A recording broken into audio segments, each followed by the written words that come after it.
Hello, welcome back to my channel Vani Pradeep Kumar. ಎಲ್ಲರೂ ಹೇಗಿದ್ದೀರಾ? ಎಲ್ಲರೂ ಸಂತೋಷವಾಗಿ ಆರೋಗ್ಯವಾಗಿದ್ದೀರಾ ಅಂತ ಅಂದ್ಕೊಳ್ತೀನಿ. ತುಂಬ ದಿನಗಳೇ ಆಗೋಯ್ತು ಅಂತ ಅನ್ಸುತ್ತೆ ಈ ಥರ ಲೆಂತಿ ವ್ಲಾಗ್ಸ್ನೆಲ್ಲ ನಾನು ಮಾಡಿ. ಸೊ ತುಂಬ ಜನ ಕೇಳ್ತಾ ಇದ್ರಿ ಲೆಂತಿ ವ್ಲಾಗ್ಸ್ ಮಾಡಿ ಸಿಸ್ಟರ್ ಅಂತ ಹೇಳ್ಬಿಟ್ಟು. ಸೊ ಅವ್ರಿಗೋಸ್ಕರ ಈ ವಿಡಿಯೋ. ಏನಾಗ್ಬಿಡುತ್ತೆ ಅಂತ ಹೇಳಿದ್ರೆ, ಇವಾಗ ಟೈಮ್ ಬಂದು 8:30 ಅಷ್ಟರೊಳಗೆ ಇವಾಗ ಆಲ್ರೆಡಿ ಇಷ್ಟೊತ್ತಿಗೆ ನಾವು ಫ್ರೆಶ್ ಅಪ್ ಆಗಿ, ಖುಷಿ ಸ್ಕೂಲ್ ಇತ್ತು ಅಂದರೆ ಖುಷಿ ಇಷ್ಟೊತ್ತಿಗೆ ಆಲ್ರೆಡಿ ಸ್ಕೂಲ್ಗೆ ಹೋಗಿರಬೇಕು. ಖುಷಿ ಸ್ಕೂಲಿಗೆ ಜಾಯ್ನ್ ಆದ ಅಲ್ವಾ. ಸೊ ಹಂಗಾಗಿ ಈ ಪ್ರೊಸೆಸ್ಸಲ್ಲಿ ಅಥವಾ ಅದಕ್ಕಿಂತ ಮುಂಚೆ ಗಡಿಬಿಡಿಲಿ ಮನೆ ಕೆಲಸಗಳೇ ಇಷ್ಟೊತ್ತೆಲ್ಲ ಆಗೋಗ್ಬಿಡುತ್ತೆ. ಸೊ ಹಾಗಾಗಿ ನನಗೆ ಲೆಂತಿ ವ್ಲಾಗ್ಸ್ ಶೂಟ್ ಮಾಡ್ಕೊಳ್ಳೋದು ಸ್ವಲ್ಪ ಕಷ್ಟ ಅಂತ ಅನ್ನಿಸ್ತಾ ಇತ್ತು. ಮಿನಿ ವ್ಲಾಗ್ಸಲ್ಲಂತೂ ನಿಮ್ಮೆಲ್ಲರ ಜೊತೆ ಸಿಗ್ತಾನೆ ಇರ್ತೀನಿ. ಇನ್ನು ನೋಡಿ, ಈ ಮಗು ಇದಾನಲ್ಲ, ಇವನು ಪಾಪು, ನಾನು ಎಷ್ಟೊತ್ತಿಗೆ ಎದ್ದೇಳ್ತೀನಲ್ವ, 6 ಗಂಟೆಗೆ ಎದ್ದೇಳ್ತೀನಿ. 6 ಗಂಟೆಗೆ ನನ್ನ ಜೊತೆಗೆ ಎದ್ಬಿಡ್ತಾನೆ. ಹೌದಾ ಮರಿ? ಹೌದಾ ಹೌದಾ ತುಂಬ ದಿನ ಆಯಿತು ಅಂತ ಅನ್ಸುತ್ತಲ್ಲ ನಮ್ಮ ಜೊತೆ ಎಲ್ಲ, ನಾನು ಈ ಥರ ಎಲ್ಲ ನಿಮ್ಮ ಜೊತೆ ಮಾತಾಡಿ ಅಂತ ಅನಿಸುತ್ತೆ. No, don't touch. ಮುಂಚೆ ಆದರೂ ಅಷ್ಟೇನೆ ಮೈಕ್ ಬೇರೆ ಕೆಟ್ಟೋಗ್ಬಿಟ್ಟಿತ್ತು. ವಾಯ್ಸ್ ಓವರ್ ಅಂದರೆ ಲೈವಾಗಿ ಮಾತಾಡೋದಕ್ಕೂ ಅಷ್ಟು ಕಂಫರ್ಟಬಲ್ ಇರಲಿಲ್ಲ ನಾನು. ಸೊ ಹಂಗಾಗಿ ಮೈಕ್ ಇದ್ದಿದ್ರೆ ಚೆನ್ನಾಗಿರ್ತಿತ್ತು ಅಂತ ಹೇಳ್ಬಿಟ್ಟು, ನೋಮ್ಮ ಮುಟ್ಬಾರ್ದಮ್ಮ, ನೋ, ನಿಮಗೆ ಬೇಡ ಅದು. ನೋಡಿ ಎಷ್ಟು ತರಲೆ ಮಾಡ್ತಾನೆ ಗೊತ್ತಾ, ಸಿಕ್ಕಾಪಟ್ಟೆ ತರಲೆ ಮಾಡ್ತಾನೆ. No, don't touch. ಈಗ ಖುಷಿದು ಸ್ನಾನ ಆಗಿದೆ, ನಮ್ಮ ಬಾಸ್ದು ಇವಂದು ಕೂಡ ಸ್ನಾನ ಆಯಿತು ಅಲ್ಲಮ್ಮ. ಬೆಳಿಗ್ಗೆ ಸ್ನಾನ ಮಾಡಿಬಿಡ್ತೀಯಾ? ಸೊ ಎಲ್ರದ್ದು ಸ್ನಾನ ಆಯಿತು, ಫ್ರೆಶ್ ಅಪ್ ಆಯಿತು. ಇವಾಗ ತಿಂಡಿ ಒಂದು ರೆಡಿ ಮಾಡಬೇಕು. ಖುಷಿ, ಸೇ ಹಾಯ್ ಇಲ್ಬಾ, ಹತ್ರ ಬಾ, ಇಲ್ಬಾ, ಮಮ್ಮಿ ಹತ್ರ ಬಾ. ಸುಟ್ಕೊಂಡ್ಯಾ? ದೀಪ ಹತ್ರ ಹೋಗ್ಬಾರ್ದಪ್ಪಜ್ಜಿ, ಹಚ್ಬಿಟ್ಟು ಕೈ ಮುಗಿದ್ಬಿಟ್ಟು ವಾಪಸ್ ಬರಬೇಕು. ನೀನು ದೀಪ ಎಲ್ಲ ಮುಟ್ಟಿದ್ರೆ ಮತ್ತೆ ಹೆಂಗೆ ಪೂಜೆ ಮಾಡೋದು? ಅಲ್ಲಿ ಊದಿನ ಕಟ್ಟೆ ಇದ್ದು ಬೆಳಗೋಗು. ನಮ್ಮ ಖುಷಿಗೆ ದೇವ್ರ ಮನೇಲಿ ಏನಾದರೂ ಒಂದು ಮಾಡ್ತಾ ಇರ್ಬೇಕು ಕೆಲಸಗಳು. ಏನಮ್ಮ? ಹೊಂಡ ರೌಂಡ್. ಸೊ ಇವಾಗ LKG ಕೂಡ ಜಾಯಿನ್ ಮಾಡಿದ್ದಾಗಿದೆ ಖುಷಿನ. ಆಲ್ಮೋಸ್ಟ್ ಇವಾಗ ಒಂದು ವೀಕ್ 10 ಡೇಸ್ ಆಗ್ತಾ ಬಂತು ಅವನಿಗೆ ಸ್ಕೂಲ್ಗೆ ಹೋಗೋದಕ್ಕೆ ಶುರು ಮಾಡಿ. ಇವತ್ತು ಸಂಡೇ. ಸೊ ಎಲ್ಲರೂ ಮನೇಲಿದ್ದೀವಿ, ವ್ಲಾಗ್ ಯಾಕೆ ಮಾಡಬಾರ್ದು ಅಂತ ಹೇಳ್ಬಿಟ್ಟು ವ್ಲಾಗ್ನ ಶುರು ಮಾಡ್ಕೊಂಡಿರೋದು. ಇವನೇನು ಬಿಡಲ್ಲ ನನ್ನ. ಸೊ ಇವನಿಗೆ ಈಗ ಫಸ್ಟು ರಾಗಿ ಗಂಜಿ ಮಾಡಿಬಿಟ್ಟು ಊಟ ಮಾಡಿಸಿ ಸ್ವಲ್ಪ ಹೊತ್ತು ಮಲಗಿಸ್ಬೇಕು. ಅದಾದಮೇಲೆ ತಿಂಡಿ ಪ್ರಿಪ್ರೇಷನ್ ಮೆಲ್ಲಗೆ ಮಾಡೋಣ ಅಂತ ಅಂದ್ಕೊಂಡಿದ್ದೀನಿ. ಸೇ ಹಾಯ್ ಹೇಳಪ್ಪು, ನೀನು ಹಾಯ್ ಹೇಳು. ಹಾಯ್. ಎಷ್ಟು ಚೆನ್ನಾಗಿ ಎಲ್ಲ ಮಾತು ಕೇಳ್ತಾನೆ ಅಂದರೆ ಪಾಪು, ಇವಾಗ ಎಲ್ಲ ಗೊತ್ತಾಗುತ್ತೆ ಅವನಿಗೆ. ಕೂತ್ಕೋತಾನೆ, ಮುಂದಕ್ಕೆ ಬರ್ತಾನೆ, ಅಂಬೆಗಾಲು ಇಡೋದಕ್ಕೂ ಟ್ರೈ ಮಾಡ್ತಾನೆ. ಆಮೇಲೆ ತುಂಬ ಚೆನ್ನಾಗಿ ನಾವು ಮಾತಾಡೋದಿಲ್ಲ, ಅವನಿಗೆ ತುಂಬ ಬೇಗ ಅರ್ಥ ಆಗತ್ತೆ ಇವಾಗ. ಹೌದಮ್ಮ, ತುಂಬ ಬೇಗ ಚೆನ್ನಾಗೆಲ್ಲ ಅರ್ಥ ಆಗುತ್ತೆ. ಆಮೇಲೆ ಏನಾದರೂ ಕೈಲಿದ್ರೆ ನಮಗೆ ತಿನ್ನಿಸ್ತಾನೆ.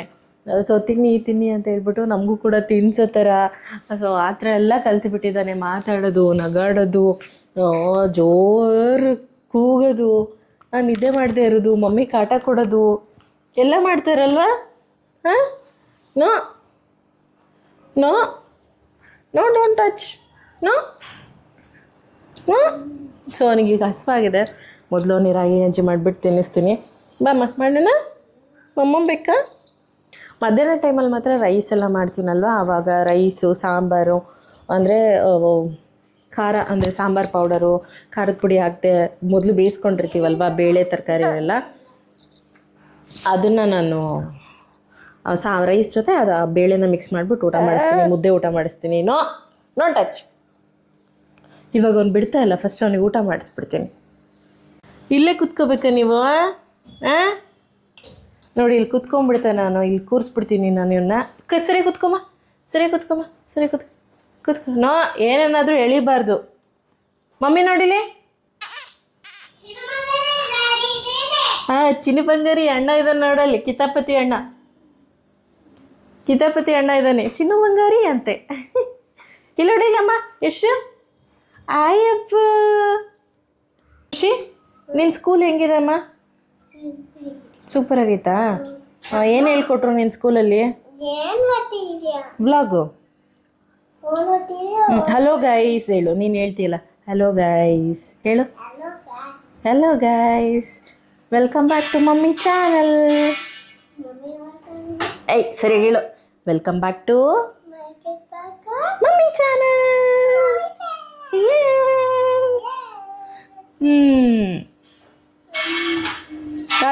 ಕೇಳಿಸ್ಕೊಂಡ್ರಲ್ವಾ ಖುಷಿ ಎಷ್ಟು ಮಾತಾಡ್ತಾನೆ ಅಂತ. ಇನ್ನೂ ಜಾಸ್ತಿ ಮಾತಾಡ್ತಾನೆ. ಅವನ ತಮ್ಮ ಅಂದರೆ ಅವನಿಗೆ ತುಂಬ ಪ್ರೀತಿ. ಅವನ ತಮ್ಮ ಬಂದ ಅಂತ ಹೇಳಿದ್ರೆ ಮುಗೀತು, ಅವ್ನು ಎತ್ಕೊಂಡು ಅಡ್ಡಾಡಬೇಕು. ಅವನು ಕೊಡಮ್ಮ ನಾನು ಎತ್ಕೋತೀನಿ ಅಂತ ಹೇಳ್ಬಿಟ್ಟು ಎತ್ಕೊಳ್ಳೋದು, ಹಿಡ್ಕೊಳ್ಳೋದು, ಆಟ ಆಡಿಸೋದು ತುಂಬ ಮಾಡ್ತಾ ಇರ್ತಾನೆ. ಸಮ್ಟೈಮ್ಸ್ ಈಗ ಬೆಳಗ್ಗೆ ಸ್ಕೂಲ್ಗೆ ಹೋಗ್ತಾ ಇರ್ತಾನಲ್ವ, ಬೆಳಗಿನ ಟೈಮಲ್ಲಿ ಈಸ್ಟ್ ಫೇಸಲ್ಲಲ್ವ ನಮ್ಮ ಮನೆ ಇರೋದು, ಚೆನ್ನಾಗಿ ಬಿಸಿಲು ಬೀಳ್ತಾ ಇರುತ್ತೆ. ನಾನು ಹೊರಗಡೆ ನಿಂತ್ಕೊಂಡಿರ್ತೀನಲ್ವ, ಮಗುಗೆ ಬಿಸಿಲು ತಾಗ್ತಾ ಇರುತ್ತೆ. ಇನ್ನೇನು ಹೋಗೋಕ್ಕೂ ಮೊದಲು ಹೇಳ್ತಾನೆ, ಅಮ್ಮ ಬಿಸಿಲಿದೆ ಒಳಗಡೆ ಹೋಗು, ಪಾಪು ಕರ್ಕೊಂಡು, ಪಾಪುಗೆ ಬಿಸಿಲು ಬೀಳುತ್ತೆ ಮೈ ಮೇಲೆ ಅಂತ ಹೇಳ್ಬಿಟ್ಟು. ಆಯಿತು ಬಿಡಪ್ಪ, ನಿಮ್ಮ ಪಾಪುನೇನು ಬಿಸಿಲಲ್ಲಿ ನಿಲ್ಲಿಸ್ಕೊಳ್ಳಲ್ಲ ಅಂತ ಹೇಳ್ಬಿಟ್ಟು ಅಷ್ಟು ಕೇರಿಂಗ್ ಇದ್ದಾನೆ ಅವ್ರ ತಮ್ಮ ಅಂತ ಹೇಳಿದ್ರೆ ಅಷ್ಟು ಇಷ್ಟ ಅವನಿಗೆ. ಸೊ ಇನ್ನು ಬೆಳಗ್ಗೆ ಪಾಪುಗೆ ಇವಾಗ ರಾಗಿ ಗಂಜಿ ಮಾಡಿಬಿಟ್ಟು ತಿನ್ನಿಸ್ತಾ ಇದ್ದೀನಿ. ಸಮ್ಟೈಮ್ಸ್ ಇಷ್ಟಪಟ್ಟು ಊಟ ಮಾಡ್ತಾನೆ ರಾಗಿ ಗಂಜಿ, ಇಲ್ಲ ಅಂತ ಹೇಳಿದರೆ ಇಲ್ಲ. ಬಟ್ ಮಕ್ಕಳಿಗೆ ರಾಗಿನ ಕೊಡೋದ್ರಿಂದ ಆರೋಗ್ಯಕ್ಕೆ ತುಂಬಾ ಒಳ್ಳೆಯದು. ಅಂದರೆ ಇದರಲ್ಲಿ ಕ್ಯಾಲ್ಶಿಯಂ ಹೆಚ್ಚಾಗಿರುತ್ತಲ್ವ, ಬೋನ್ ಸ್ಟ್ರೆಂತ್ ಕೂಡ ಚೆನ್ನಾಗಿ ಸ್ಟ್ರಾಂಗ್ ಆಗುತ್ತೆ, ಬೋನ್ಸ್ ಎಲ್ಲನೂ. ತುಂಬ ಜನ ಕೇಳ್ತಾನೂ ಇದ್ರಿ, ನಿಮ್ಮ ಮಗು ಎಲ್ಲ ಊಟ ಮಾಡ್ತಾರ, ನಮ್ಮ ಮಕ್ಕಳು ಏನು ಊಟನೇ ಮಾಡಲ್ಲ, 6 ತಿಂಗಳು 7 ತಿಂಗಳು 8 ತಿಂಗಳಾದರೂ ಏನೂ ತಿಂತಾ ಇಲ್ಲ ಅಂತ ಹೇಳ್ಬಿಟ್ಟು. ಸಣ್ಣವನು ಅಂದರೆ ಖುಷಿ ಚಿಕ್ಕವನಿರುವಾಗ ಚೆನ್ನಾಗೇ ಊಟ ಮಾಡ್ತಾಯಿದ್ದ, ರಾಗಿ ಗಂಜಿ ಎಲ್ಲ, ಪ್ರತಿಯೊಂದು ಊಟ, ಮುದ್ದೆ ಎಲ್ಲ ಇಷ್ಟರಲ್ಲಿ ಮುದ್ದೆ ಎಲ್ಲ ಊಟ ಮಾಡ್ತಾಯಿದ್ದ ಅವನು. ಬಟ್ ಇವನಿಗೆ ಅಷ್ಟು ಊಟದ ಮೇಲೆ ಒಲವಿಲ್ಲ, ಅಂದರೆ ಊಟ ಮಾಡೋದಕ್ಕೆ ಅಷ್ಟು ಹೆಚ್ಚಾಗಿ ಇಷ್ಟಪಡಲ್ಲ ಇವನು. ನಾನು ಜಾಸ್ತಿ ಫೋರ್ಸ್ ಮಾಡಲ್ಲ. ಇವಾಗ 6 ತಿಂಗಳಲ್ಲಿ ಒಂದು 6 ತಿಂಗಳು ಕಂಪ್ಲೀಟ್ ಆಗೋವರೆಗೂ ಒಂದು ಹೊತ್ತು ಕೊಡ್ತಾ ಇದ್ದೆ. ಅದಾದಮೇಲೆ 7 ಮಂತ್ಸಿಗೆ ಬಿದ್ದಾಗ 1-2 ಟೈಮ್ಸು ಅದ್ರ ನಡುವೆ ಅವನಿಗೆ ಫ್ರೂಟ್ಸ್ ಥರ ಆ್ಯಪಲ್ಲು, ಗ್ರೇಪ್ಸು, ವಾಟರ್ ಮೆಲನ್ನು ಈ ಥರ ಎಲ್ಲ ಕೊಡ್ತಾ ಇದ್ದೆ. ಇವಾಗ 3 ಹೊತ್ತು ಕೊಡ್ತಾ ಇದ್ದೀನಿ. ಅಂದರೆ ಬೆಳಗ್ಗೆ ಒಂದು ಸಲ ತಿನ್ನಿಸ್ತೀನಿ, ಮತ್ತು ಮಧ್ಯಾಹ್ನ ನಾವು ಹಿಂಗೆ ನಾರ್ಮಲಾಗಿ ಊಟ ಮಾಡ್ತೀವಲ್ವ, ಅವ್ನು ಎಷ್ಟೆಷ್ಟು ಇಷ್ಟಪಡ್ತಾನೋ ಅಷ್ಟೇ. ಒಂದು 2 ಸ್ಪೂನ್ ಅಂದರೆ 2 ಸ್ಪೂನು, 3 ಸ್ಪೂನ್ ಅಂದರೆ 3 ಸ್ಪೂನು. ಸೊ ನಾನು ಜಾಸ್ತಿ ಹೆಚ್ಚಾಗಿ ನಾನು ಫೋರ್ಸ್ ಮಾಡಿ ಅವ್ನು ತಿನ್ನಲ್ಲ ಅಂತ ಹೇಳಿದ್ರು ಅಳಿಸಿ ತಿನ್ಸೋದಕ್ಕೆ ಹೋಗಲ್ಲ. ಸೊ ನಿಮ್ಮ ಮಕ್ಳಿಗೂ ಆದ್ರೂ ಅಷ್ಟೇ, ತುಂಬ ಜಾಸ್ತಿ ಫೋರ್ಸ್ ಮಾಡಬೇಡಿ, ತಿನ್ನಿಸ್ಬೇಕು, ಎಲ್ಲನೂ ಅಭ್ಯಾಸ ಮಾಡಿಸ್ಬೇಕಿಲ್ಲ ಅಂತ ಎಲ್ಲ. ಅವ್ರಿಗೆ ಬೇಡ ಅಂತ ಹೇಳಿದ್ಮೇಲೆ ಜಾಸ್ತಿ ಫೋರ್ಸ್ ಮಾಡೋ ಅಂಥ ಅವಶ್ಯಕತೆ ಇಲ್ಲ. ಅದ್ರ ಬಿಡಲು ಏನಾದರೂ ಹಣ್ಣು ಕೊಡ್ತಾ ಇರಿ ನಡುವೆ. ಸೊ ನಾನು ಇದೇ ಥರ ಮಾಡ್ತಾ ಇದ್ದೀನಿ. ಇವಾಗ ಪಾಪುಗೆ ಆಲ್ರೆಡಿ ಟೀತ್ ಬರ್ತಾ ಇದ್ದಾವೆ, ಹಲ್ಲುಗಳು ಬರ್ತಾ ಇದ್ದಾವೆ. ಸೊ ಹಂಗಾಗಿ ಅವನಿಗೆ ಹಣ್ಣುಗಳು, ಆ್ಯಪಲ್, ಕಚ್ಚಾ ಥರ ಗಟ್ಟಿ ಥರ ಏನೇನು ಸಿಗುತ್ತೆ ಹಣ್ಣುಗಳಾಗಿರ್ಬೋದು, ಅದು ಇದು ಅದನ್ನು ಜಾಸ್ತಿ ಕೊಡ್ತೀನಿ, ಅವನಿಗೆ ಇಷ್ಟ ಆಗುತ್ತೆ ಆ ಥರ. ಹಾಗೆ ಒಂದು ವಾಟರ್ ಪಾಟ್ ಬೇಕಿತ್ತು ಅಂತ ಹೇಳ್ಬಿಟ್ಟು ಅದನ್ನು ತರಿಸ್ಕೊಂಡಿದ್ದೆ. ಮಡಿಕೆಯಲ್ಲಿ ನೀರು ಕುಡಿಯೋದಕ್ಕೆ ಚೆನ್ನಾಗಿರುತ್ತೆ ಅಂತ ಹೇಳ್ಬಿಟ್ಟು. ಇನ್ನೇನು ಸಮ್ಮರ್ ಮುಗಿಯೋಕ್ಕೆ ಬಂತು, ಆದ್ರೂ ಮಡಿಕೆಯಲ್ಲಿ ನೀರು ಕುಡಿಯೋಕ್ಕೆ ಚೆನ್ನಾಗಿರುತ್ತಲ್ವ, ತಣ್ಣಗಿರುತ್ತೆ ಅಂತ ಹೇಳ್ಬಿಟ್ಟು. ಅದಾದಮೇಲೆ ಬೆಳಗಿನ ತಿಂಡಿಗೆ ಸಬ್ಬಸಿಗೆ ಸೊಪ್ಪಿತ್ತು, ಅದನ್ನ ಹಾಕ್ಬಿಟ್ಟು ಅಕ್ಕಿ ರೊಟ್ಟಿ ಮಾಡೋಣ ಅಂತ ಹೇಳ್ಬಿಟ್ಟು. ನಾನು ಅಕ್ಕಿ ರೊಟ್ಟಿ ಮಾಡೋದು ತುಂಬಾ ಕಡಿಮೆ, ಇವತ್ತು ಮಾಡಬೇಕು ಅನ್ನಿಸ್ತು. ಯಾಕೆಂದರೆ ಲಾಸ್ಟ್ ಟೈಮ್ ಚಕ್ಲಿ ಮಾಡಿದ್ನಲ್ವ, ಅವಾಗ ಅಕ್ಕಿ ಹಿಟ್ಟು ಉಳಿದ್ಬಿಟ್ಟಿತ್ತು. ಹಾಗಾಗಿ ಅದನ್ನು ಹಾಗೆ ಇಟ್ಬಿಟ್ರೆ ಸುಮ್ಮನೆ ವೇಸ್ಟ್ ಆಗಿಬಿಡುತ್ತಲ್ವ, ಹಾಗಾಗಿ ಮಾಡ್ತಾ ಇದ್ದೀನಿ. ಮೊದಲು ಟೊಮೆಟೊ ಚಟ್ನಿ ಮಾಡ್ಕೊಳ್ಳೋದಕ್ಕೆ ಒಂದು ಬಾಣಲಿಗೆ ಎಣ್ಣೆ, ಶೇಂಗಾ ಬೀಜ, ಕಡಲೆಬೇಳೆ, ಉದ್ದಿನಬೇಳೆ ಒಂದೊಂದು ಸ್ಪೂನ್ ತೊಗೊಂಡಿದ್ದೀನಿ. ಇದನ್ನಿಷ್ಟನ್ನು ಚೆನ್ನಾಗಿ ಗೋಲ್ಡನ್ ಬ್ರೌನ್ ಆಗೋವರೆಗೂ ಹುರ್ಕೊಳ್ಬೇಕು. ಅದಾದಮೇಲೆ ಒಂದು 5-6 ಒಣಮೆಣಸಿನ್ಕಾಯಿ, ಕರಿಬೇವು, ನಂತರ ಇದಿಷ್ಟು ಚೆನ್ನಾಗಿ ಹುರ್ಕೊಂಡ್ಮೇಲೆ ಸ್ವಲ್ಪ ಹಿಂಗು, ಒಂದು 3 ಮೀಡಿಯಮ್ ಸೈಜ್ ಇರೋವಂಥ ಟೊಮೆಟೊನ ಸೇರಿಸ್ತಾ ಇದ್ದೀನಿ. ಇದಿಷ್ಟು ಸಾಫ್ಟ್ ಆಗಬೇಕು, ಅದಕ್ಕೆ ಸ್ವಲ್ಪ ಅರಿಶಿನದ ಪುಡಿನ ಹಾಕಿ ಚೆನ್ನಾಗಿ ಸಾಫ್ಟ್ ಆಗೋದಕ್ಕೆ ಇಡ್ತಾ ಇದ್ದೀನಿ. ಹಾಗೆ ಅದ್ರ ಜೊತೆ ಸ್ವಲ್ಪ ಕೊತ್ತಂಬರಿ ಸೊಪ್ಪನ್ನು ಹಾಕಿ ಒಂದು 5-10 ನಿಮಿಷ ಚೆನ್ನಾಗಿ ಲೋ ಫ್ಲೇಮಲ್ಲೇ ಇದನ್ನು ಕುಕ್ ಮಾಡೋದಕ್ಕೆ ಇಡ್ತಾ ಇದ್ದೀನಿ. ಬೇಲಿ ಅದು ಫ್ರೈ ಆಗಲಿ ಚೆನ್ನಾಗಿ. ಅಷ್ಟರಲ್ಲಿ ನಾನು ತರಕಾರಿನ ಕಟ್ ಮಾಡ್ಕೊಳ್ಬೇಕು. ಅಕ್ಕಿ ರೊಟ್ಟಿಗೆ ಅಂದರೆ ತರಕಾರಿ ತುಂಬ ಸಣ್ಣದಾಗಿರಬೇಕು, ಹಾಗಾಗಿ ನಾನಿಲ್ಲಿ ಅಗಾರ ಚಾಪರ್ನ ಬಳಸ್ತಾ ಇದ್ದೀನಿ. ಸೊ ಇದು ಈ ಥರ ಇರುತ್ತೆ, ಮಿನಿ ಚಾಪರ್ ಆಗಿರುತ್ತೆ, ತುಂಬ ಈಸಿ ಇದನ್ನು ಬಳಸೋದು ಕೂಡ. ಏನಿಲ್ಲ, ದೊಡ್ಡದಾಗಿ ಕಟ್ ಮಾಡಿ ಇಟ್ಕೊಂಡಿರ್ತೀವಲ್ವ ತರಕಾರಿನ, ಅದಿಷ್ಟನ್ನು ಹಾಕಿ ಈ ಥರ ಚಾಪರಿಂದ ಈ ಥರ ಒಂದು ಮೇಲ್ಗಡೆ ಒಂದು ಬಟನ್ ಕೊಟ್ಟಿರ್ತಾರೆ, ಅದನ್ನು ಪ್ರೆಸ್ ಮಾಡಿದ್ರೆ ಎಷ್ಟು ಸಣ್ಣಗೆ ಬೇಕಾದರೂ ಆಗೋಗ್ಬಿಡುತ್ತೆ. ಕೆಲವೊಮ್ಮೆ ಏನಾಗ್ತಾ ಇರುತ್ತೆ ಅಂತ ಹೇಳಿದ್ರೆ ಚಿಕ್ಕದಾಗಿ ಕಟ್ ಮಾಡೋದ್ರಲ್ಲೇ ಸಮಯ ಆಗೋಗ್ತಾ ಇರುತ್ತೆ. ಈ ಥರ ಅಕ್ಕಿ ರೊಟ್ಟಿಗಾಗಿರ್ಬೋದು, ತಾಲಿಪಟ್ಟಿಗಾಗಿರ್ಬೋದು, ಸಲಾಡ್ಸ್ಗಳಿಗಾಗಿರ್ಬೋದು, ಈ ಥರ ಚಿಕ್ಕದಾಗಿದ್ರೆ ತರಕಾರಿ ಇಷ್ಟಪಟ್ಟು ತಿನ್ಬೋದು. ನೀವೇ ನೋಡ್ತಾ ಇದ್ದೀರಲ್ವ, ಜಸ್ಟ್ ಇನ್ ಸೆಕೆಂಡ್ಸಲ್ಲಿ ಎಷ್ಟು ಸಣ್ಣಗೆ ಆಗೋಗ್ಬಿಡುತ್ತೆ. ನನಗಂತೂ ಇದು ತುಂಬಾ ಹೆಲ್ಪ್ಫುಲ್ ಆಯಿತು ಅಂತಲೇ ಹೇಳ್ಬೋದು. ಒಂದೊಂದು ಸಲ ಹಸಿರು ಮೆಣಸಿನ್ಕಾಯಿ, ಬೆಳ್ಳುಳ್ಳಿ ಅಥವಾ ಶುಂಠಿ ಚಿಕ್ಕದಾಗೆಲ್ಲ ಈ ಥರ ಚಾಪ್ ಮಾಡ್ಕೊಳ್ಳೋದಕ್ಕೆ ಒಂದು ಒಳ್ಳೆ ಯೂಸ್ಫುಲ್ ಆಗಿರುವಂಥ ಒಂದು ಅಪ್ಲಯನ್ಸ್ ಅಂತಲೇ ಹೇಳ್ಬೋದು. ಇದಕ್ಕೆ ಈ ಥರ ಚಾರ್ಜರ್ ಕೂಡ ಕೊಟ್ಟಿರ್ತಾರೆ. ಒಂದ್ಸಲ ಚಾರ್ಜ್ ಮಾಡಿದ್ರೆ ಕಂಟಿನ್ಯೂಸ್ ಆಗಿ ನಾವು 30 ಮಿನಿಟ್ಸ್ವರೆಗೂ ಬಳಸ್ಬೋದು. ಇದರಲ್ಲಿರುವಂಥ ಬ್ಲೇಡ್ಗಳು ಸಿಕ್ಕಾಪಟ್ಟೆ ಶಾರ್ಪ್ ಆಗಿರೋದ್ರಿಂದ ಎಷ್ಟು ಸಣ್ಣದಾಗಾದ್ರೂ ನಾವು ಆರಾಮಾಗಿ ಚಾಪ್ ಮಾಡ್ಕೊಳ್ಬೋದು. ಚಿಕ್ಕ ಪುಟ್ಟ ತರಕಾರಿಗಳನ್ನ ಕಟ್ ಮಾಡ್ಕೊಳ್ಳೋದಕ್ಕಂತೂ ತುಂಬ ಒಂದು ಒಳ್ಳೆ ಬೆಸ್ಟ್ ಆಗಿರುವಂಥ ಒಂದು ಅಪ್ಲಯನ್ಸ್ ಅಂತಲೇ ಹೇಳ್ಬೋದು. ಇದನ್ನು ಮೊದಲು ಕೆಳಗಡೆ ಮತ್ತು ವಾಶ್ ಮಾಡ್ಕೊಳ್ಳೋದಕ್ಕೆ ಈ ಕೆಳಗಡೆ ಬಾಕ್ಸ್ ಇರುತ್ತಲ್ವ, ಕಂಟೈನರು ಚಿಕ್ಕದು, ಅದನ್ನ ಮಾತ್ರ ತೊಳೆದಿಟ್ಕೊಳ್ತಾ ಇದ್ದೀನಿ ಬ್ಲೇಡ್ಗಳನ್ನ. ನೆಕ್ಸ್ಟ್ ಇದು ಮೇಲ್ಗಡೆ ಟಾಪ್ ಏನಿತ್ತಲ್ವ, ಇದನ್ನು ಒಂದು ಬಟ್ಟೆ ತೊಗೊಂಡು ಒರೆಸ್ಕೊಂಡ್ರೆ ಆಯಿತು. ಇದನ್ನೆಲ್ಲ ನೀರು ಹಾಕಿ ತೊಳೆಯೋಂಥ ಅವಶ್ಯಕತೆ ಇರಲ್ಲ. ಪ್ರಾಡಕ್ಟ್ ಅಂತೂ ತುಂಬಾ ಯೂಸ್ಫುಲ್ ಮತ್ತು ಟೈಮ್ ಸೇವಿಂಗ್ ಅಂತ ಅನ್ನಿಸ್ತು ನನಗೆ. ಈ ಪ್ರಾಡಕ್ಟ್ ಲಿಂಕ್ ಏನಾದರೂ ಬೇಕು ಅಂತಿದ್ರೆ ಡಿಸ್ಕ್ರಿಪ್ಷನ್ ಬಾಕ್ಸಲ್ಲಿ ಆ್ಯಡ್ ಮಾಡಿರ್ತೀನಿ, ಒಂದ್ಸಲ ಚೆಕ್ ಮಾಡಿ. ಇನ್ನು ಅಕ್ಕಿ ರೊಟ್ಟಿ ಮಾಡ್ಕೊಳ್ಳೋದಕ್ಕೆ ಮೊದಲು ಏನೇನು ಸಾಮಗ್ರಿಗಳು ಬೇಕು ಅದನ್ನೆಲ್ಲ ಎತ್ತಿಟ್ಕೊಳ್ತಾ ಇದ್ದೀನಿ. ಈಗ ಒಂದು ಮಿಕ್ಸಿಂಗ್ ಬೌಲ್ಗೆ ಒಂದು ಬಟ್ಲಷ್ಟು ಅಕ್ಕಿ ಹಿಟ್ಟನ್ನು ಸೇರಿಸ್ಕೊಳ್ತಾ ಇದ್ದೀನಿ. ಅದಕ್ಕೆ ಕಟ್ ಮಾಡಿ ಇಟ್ಕೊಂಡಿರೋವಂಥ ಕ್ಯಾರೆಟು, ಈರುಳ್ಳಿ, ಸಬ್ಬಸಿಗೆ ಸೊಪ್ಪು, ಅದಾದಮೇಲೆ ಕಟ್ ಮಾಡಿ ಇಟ್ಕೊಂಡಿರೋವಂಥ ಹಸಿರು ಮೆಣಸಿನ್ಕಾಯಿ, ಶುಂಠಿ, ಬೆಳ್ಳುಳ್ಳಿ ಇಷ್ಟನ್ನು ಸೇರಿಸಿ ನಂತರ ಒಂದು 2 ಸ್ಪೂನಷ್ಟು ಜೀರಿಗೆ, ಸ್ವಲ್ಪ ಉಪ್ಪು ಇಷ್ಟನ್ನು ಮಿಕ್ಸ್ ಮಾಡಿಕೊಂಡು ನಂತರ ನೀರು ಎಷ್ಟೆಷ್ಟು ಬೇಕಾಗತ್ತಲ್ವ ಅಷ್ಟನ್ನು ಸೇರಿಸ್ಕೊಂಡು ನೀಟಾಗಿ ಮಿಕ್ಸ್ ಮಾಡ್ಕೊಳ್ಳೋದಷ್ಟೇನೆ. ಒಂದು ಹದ ಬರಬೇಕು, ಗೊತ್ತಾಗ್ಬಿಡುತ್ತೆ ನಿಮಗೆ ಕಲಿಸ್ತಿದ್ದಂಗೆ ಈ ಥರ ಹದ ಬರಬೇಕು ಅಂತ. ನಾರ್ಮಲಾಗಿ ಎಲ್ಲರೂ ಮಾಡೇ ಮಾಡ್ತೀರಾ ಈ ಥರ ಅಕ್ಕಿ ರೊಟ್ಟಿನ. ಕೆಲವೊಬ್ರಿಗೆ ಗೊತ್ತಿರುತ್ತೆ, ಕೆಲವೊಬ್ಬೊಬ್ರಿಗೆ ಈ ಥರ ಮಾಡಲ್ಲ. ಕೆಲವೊಬ್ಬೊಬ್ಬರು ನಂತರ ಬಳಕಲ್ ರೊಟ್ಟಿ ಅಂತ ಮಾಡ್ತಾರೆ, ಆ ಥರನೂ ಮಾಡೋರು ಇರ್ತಾರೆ. ಈ ಥರ ಮಸಾಲ ಅಕ್ಕಿ ರೊಟ್ಟಿ ಈ ಥರನೂ ಮಾಡೋರು ಇರ್ತಾರೆ. ಇನ್ನು ಈ ಕಡೆ ನೋಡಿ ಟೊಮೆಟೊ ಚಟ್ನಿಗೆಲ್ಲ ಚೆನ್ನಾಗಿ ಹುರಿದಿದೆ, ಇದು ಚೆನ್ನಾಗಿ ಸಾಫ್ಟ್ ಆಗಿದೆ. ಇದಕ್ಕೆ ಒಂದು ಸ್ಪೂನಷ್ಟು ನಾನು ಕಲ್ಲುಪ್ಪನ್ನ ಸೇರಿಸ್ತಾ ಇದ್ದೀನಿ. ಇಷ್ಟಾದರೆ ಸಾಕಾಗತ್ತೆ. ನಂತರ ಇದನ್ನು ಒಂದು ಮಿಕ್ಸಿ ಜಾರಿಗೆ ಸೇರಿಸಿ ಕಂಪ್ಲೀಟಾಗಿ ಸಣ್ಣಗಾಗೋವರೆಗೂ ಒಂದು ಸ್ವಲ್ಪ ನೀರು ಎಷ್ಟೆಷ್ಟು ಬೇಕಾಗತ್ತಲ್ವ ಅಷ್ಟನ್ನು ಸೇರಿಸಿ ನೀರನ್ನ ರುಬ್ಕೊಳ್ಳೋದಷ್ಟೇನೆ. ಟೇಸ್ಟ್ ಒಂದು ತುಂಬ ಚೆನ್ನಾಗಿರುತ್ತೆ ಗೊತ್ತಾ. ಈ ಚೆನ್ನಾಗಿ ಫ್ರೈ ಆಗಿರೋ ಅಂಥ ಕಡಲೆಬೀಜ, ಟೊಮ್ಯಾಟೊ, ಕಡಲೆಬೇಳೆ, ಉದ್ದಿನಬೇಳೆ, ಒಣಮೆಣ್ಸಿನ್ಕಾಯಿ ಎಲ್ಲ ಹಾಕಿರ್ತೀವಲ್ವ, ಒಂದು ಒಳ್ಳೆ ಫ್ಲೇವರ್ ಬರುತ್ತೆ. ಅದ್ರ ಜೊತೆ ಹಿಂಗೆ ಸೇರಿಸಿದ್ರಂತೂ ಸಿಕ್ಕಾಪಟ್ಟೆ ಚೆನ್ನಾಗಿರುತ್ತೆ. ನೋಡಿದ್ರಲ್ಲ ಈ ಥರ ಚೆನ್ನಾಗಿ ರುಬ್ಕೊಂಡಿದ್ದೀನಿ.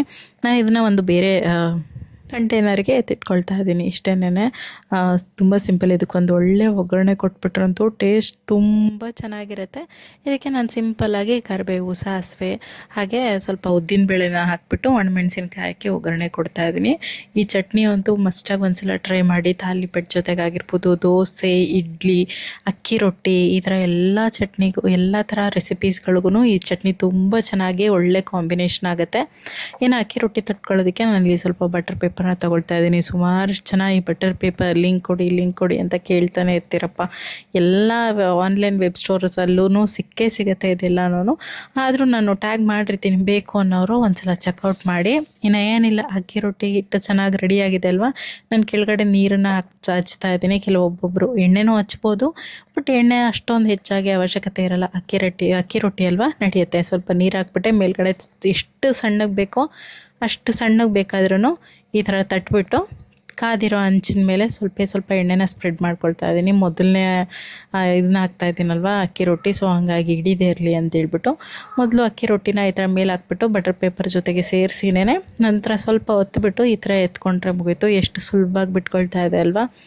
ಇಷ್ಟೇ, ತುಂಬ ಸಿಂಪಲ್. ಈಗ ಒಂದು ಕಡೆ ಚೆನ್ನಾಗಿ 1-2 ನಿಮಿಷ ಬೇಯಿಸ್ಕೊಂಡಿದ್ದೀನಿ. ನಂತರ ಈ ಕಡೆ ತಿರ್ಗಿಸಿ ಹಾಕ್ಬಿಟ್ಟು ಇನ್ನೊಂದು ಕಡೆ ಬೇಯಿಸ್ಕೊಂಡ್ರೆ ಮುಗೀತು. ಮಸಾಲ ಅಕ್ಕಿ ರೊಟ್ಟಿ ರೆಡಿ ಆಗಿಬಿಡುತ್ತೆ. ಸ್ವಲ್ಪ ಬೇಕು ಅಂತ ಹೇಳಿದ್ರೆ ಎಣ್ಣೆನೂ ಸೇರಿಸ್ಕೊಳ್ಬೋದು ಬೇಯಿಸ್ಬೇಕಾದ್ರೆ. ನಾನಿಲ್ಲಿ ಸ್ವಲ್ಪ ಆ್ಯಡ್ ಮಾಡ್ತಾ ಇದ್ದೀನಿ. ನೀವು ಯಾವ ಥರ ರೊಟ್ಟಿಗಳನ್ನ ಮಾಡ್ತೀರಾ ಅಂತೇಳ್ಬಿಟ್ಟು ಕಾಮೆಂಟ್ ಮಾಡಿ ತಿಳಿಸಿ. ನಮ್ಮ ಕಡೆ ಆದರೆ ಬೆಳಗ್ಗೆ ಜೋಳದ ರೊಟ್ಟಿ ಮಾಡಿಬಿಡ್ತಾರೆ ಗೊತ್ತಾ.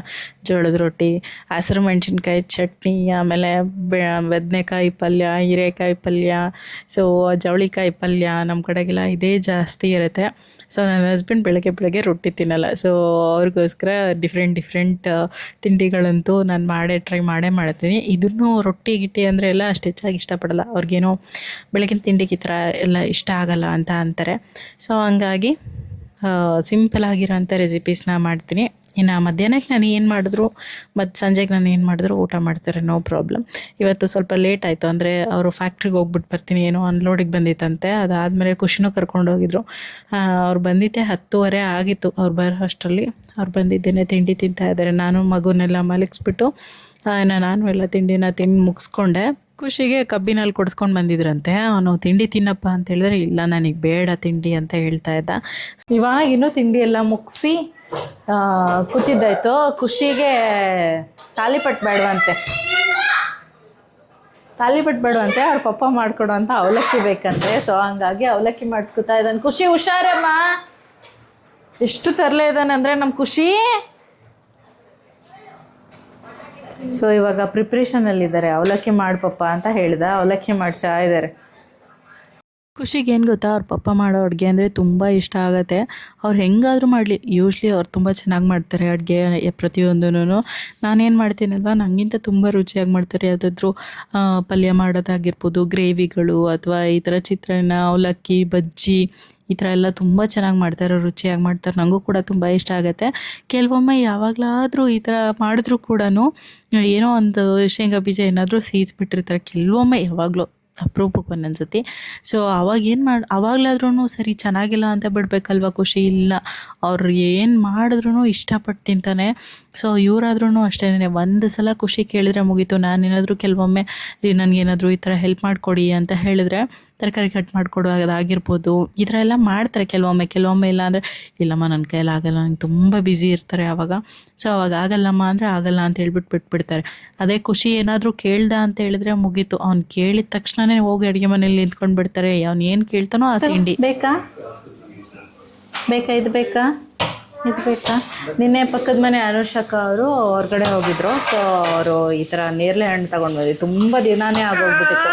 ಅನ್ಕೊಂತ ಇದ್ದೆ ಲಾಸ್ಟ್ ಇಯರ್ ಈ ಸಮ್ಮರಲ್ಲಿ ತಿಂದಿದ್ದು ನಾನು. ಇದರಿಂದ ಜಾಮ್ ಮಾಡಿದ್ದೆ, ತುಂಬ ಚೆನ್ನಾಗಿ ಬಂದಿತ್ತು. ಆ ಜಾಮ್ನ ನಾನು ಈ ಪಾಪು ಪ್ರೆಗ್ನೆಂಟ್ ಇರುವಾಗ ಸುಮಾರು ಸತಿ ತಿಂದಿದ್ದೀನಿ.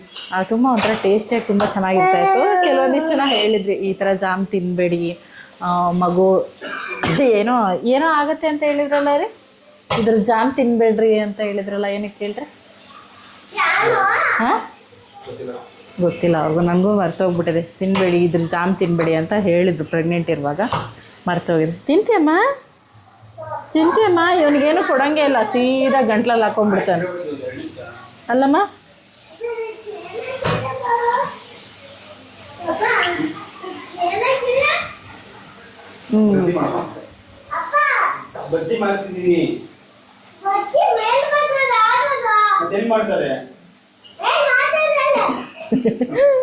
ಬಜ್ಜಿ ಮತ್ತೆ ಅವಲಕ್ಕಿ ಮಾಡ್ತಾ ಇದ್ದಾರೆ. ನೀವು ಕೇಳ್ತಾ ಇದ್ದಾನೆ, ಬಜ್ಜಿ ಯಾರಾದರೂ ಮಾಡ್ತಾರಪ್ಪ ಮೇಲೆ ಅಂತ ಕೇಳ್ತಾರೆ. ಮತ್ತೆ ಎಲ್ಲಿ ಮಾಡ್ಬೇಕಪ್ಪ?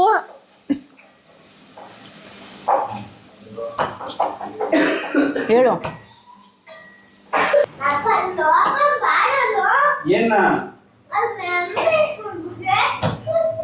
ಸೊ ನನ್ನ ದಿನ ಈ ಥರ ಇರುತ್ತೆ ನೋಡಿ. ಖುಷಿ ನಾನೊಂದು 5 ನಿಮಿಷ ಮಲ್ಕೋತೀನಿ ಅಂದ್ರೂ ಬಿಡಲ್ಲ. ಇವತ್ತು ಅವ್ರ ಪಪ್ಪ ಇದ್ದಾರೆ ಅಂತ ಅವ್ರ ಪಪ್ಪನ ಎಬ್ಬಿಸ್ಕೊಂಡು ಬಂದು ಅವರು ರೆಸ್ಟ್ ಮಾಡ್ತಾಯಿದ್ರು.